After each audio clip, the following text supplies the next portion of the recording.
watching a tornado is located over South Holland or over Lansing, moving east at 35 miles per hour. Hazard, tornado at half-dollar size hail. Source, radar indicated rotation. Impact, flying debris will be dangerous to those caught without shelter. Mobile homes will be damaged or destroyed. Damage to roofs, windows, and vehicles will occur. Tree damage is likely. This dangerous storm will be near Hammond, Calumet City, East Chicago, Lansing, Highland, Munster, Dalton, South Holland, and Linwood around 9:05 p.m. Cary, Griffith, and Whiting around 9:10 p.m. Open zones, tornado warning. 12. Take cover now.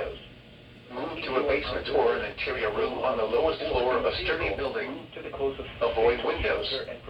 If you are outdoors, in a mobile home, or in a vehicle, move to the closest substantial shelter and protect yourself from flying debris.